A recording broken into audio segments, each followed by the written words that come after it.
Hello friends, अस्सलाम वालेकुम। Welcome back to my channel.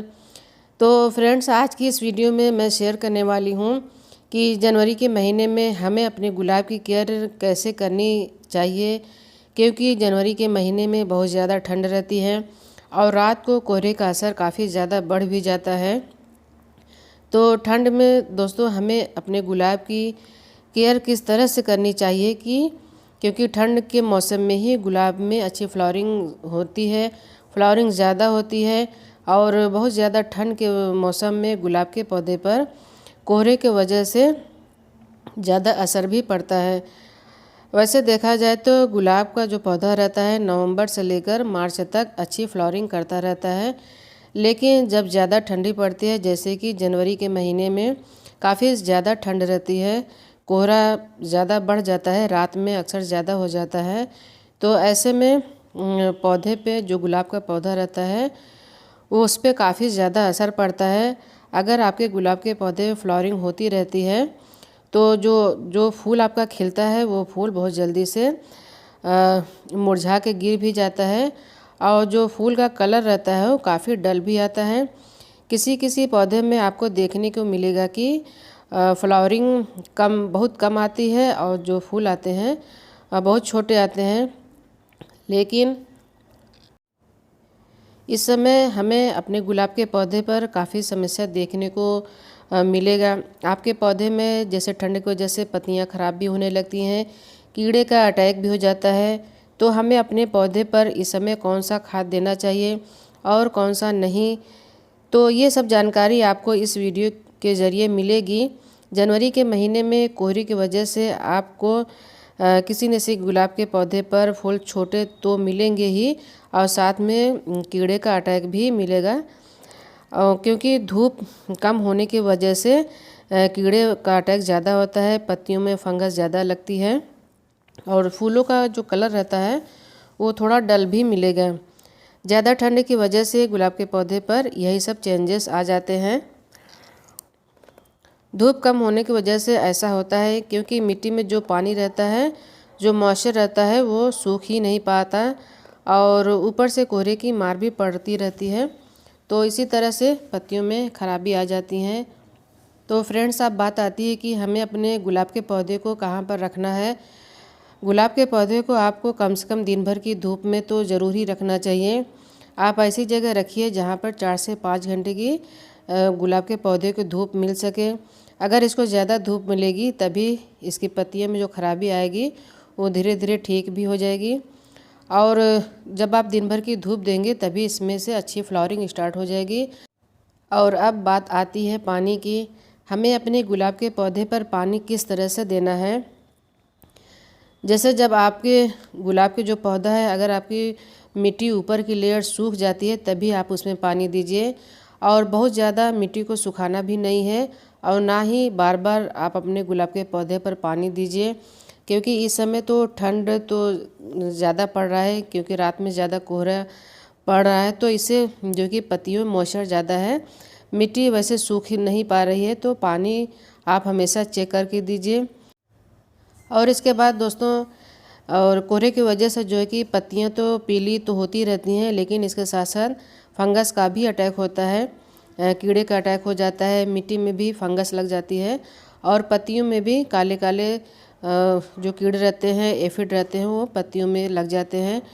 तो हमें अपने पत्तियों को ठीक करने के लिए बहुत सारे केमिकल इंसेक्टिसाइड आते हैं, आप उसका भी स्प्रे करके अपनी पत्तियों को ठीक कर सकते हैं, या तो फिर आप नीम ऑयल का भी आप स्प्रे कर सकते हैं। अगर आपके पौधे में जैसे कि इस तरह से पत्तियां खराब हो रही हैं तो उसको तोड़कर फ़ौरन आपको हटा देना है। और पत्तियों में जो काले काले का दाग पड़ जाता है, पत्तियों के पीछे काले एफिड अटैक कर देते हैं और माइट्स भी लग जाते हैं, तो इन सब कीड़ों को ख़त्म करने के लिए आपको स्प्रे ज़रूर कर देना चाहिए। 10 से 15 दिन में स्प्रे आपको ज़रूर करना चाहिए। अगर आपके पास किसी भी तरह का कोई इंसेक्टिसाइड नहीं है तो आप बेकिंग सोडा का भी इस्तेमाल कर सकते हैं। तो यहाँ पे हमने 1 लीटर पानी में 1 चम्मच बेकिंग सोडा मिलाया है, आप इसका भी स्प्रे कर सकते हैं। अगर एक बार में इसका स्प्रे करने से कीड़े का जो अटैक रहता है नहीं ख़त्म होता है तो आप 1 से 2 बार भी कर सकते हैं। एक हफ्ते में आप 2 बार भी इसका स्प्रे करके अपने प्लांट में जो कीड़े का अटैक है वो ख़त्म कर सकते हैं।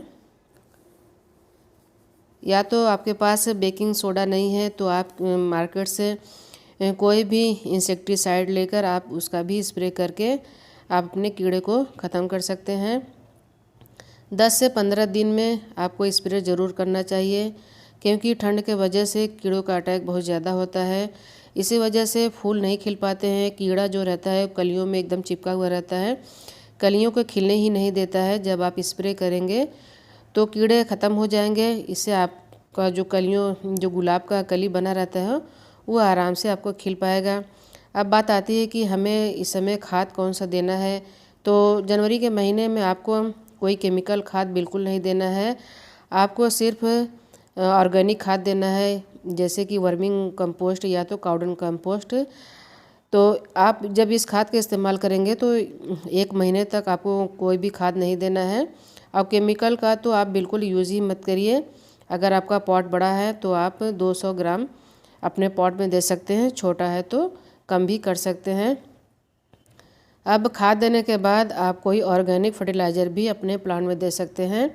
इस समय केमिकल आप बिल्कुल ही यूज़ मत करिए, और इसमें आप जितना ही ऑर्गेनिक लिक्विड फर्टिलाइज़र यूज़ करेंगे उतना ही आपके प्लांट के लिए बेहतर होगा। तो यहाँ पे हमने लिक्विड फर्टिलाइज़र बनाया है। यहाँ प्याज का ये छिलका है, आलू का छिलका है।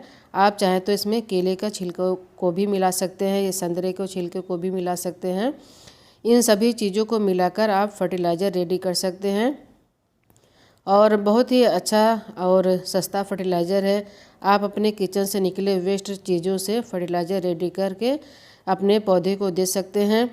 और ये फ्री का पोटेशियम है, इसमें पोटेशियम, फास्फोरस और नाइट्रोजन की मात्रा बहुत ही अच्छे मात्रा में रहती है, जो कि हमारे प्लांट के लिए बहुत ही अच्छा साबित होता है। तो आप इस तरह के ऑर्गेनिक फर्टिलाइज़र बनाकर अपने प्लांट को दीजिए। अब छानने के बाद जो ये बच गया है इसमें आप दोबारा पानी डालकर भी रख सकते हैं। तो यहाँ पे देखिए बहुत ही अच्छा, बहुत ये मिट्टी को रिच भी बना देगा, और हमारे पौधे को पोटेशियम भी मिल जाएगा, फास्फोरस भी मिल जाएगा, जिससे कि पौधे में बहुत अच्छी ग्रोथ होने लगेगी। अब इसके बाद जब ये पानी को आप अपने पौधे में देंगे, जो बचा हुआ पार्ट है इसमें आप और भी पानी मिलाकर रख सकते हैं। 2 दिन बाद फिर आप इसको यूज कर सकते हैं। और जो भी आपके पास प्लांट हो, गुड़हल हो, सभी प्लांट में इस तरह के फर्टिलाइज़र बनाकर आप अच्छे तरीके से यूज़ कर सकते हैं। और ऑर्गेनिक फर्टिलाइज़र आप हमेशा यूज़ किया करें। केमिकल महंगा भी मिलता है और हमारे प्लांट के लिए नुकसान भी होता है, क्योंकि ज़्यादा केमिकल यूज़ करने से अच्छी फ्लावरिंग नहीं होती है और पौधा बहुत जल्दी मर भी जाता है। तो बस दोस्तों, आज के लिए इतना ही। उम्मीद करती हूँ वीडियो अगर अच्छा लगा होगा तो इसे लाइक शेयर कमेंट करिएगा और मेरे चैनल को सब्सक्राइब करिएगा। Thank you very much.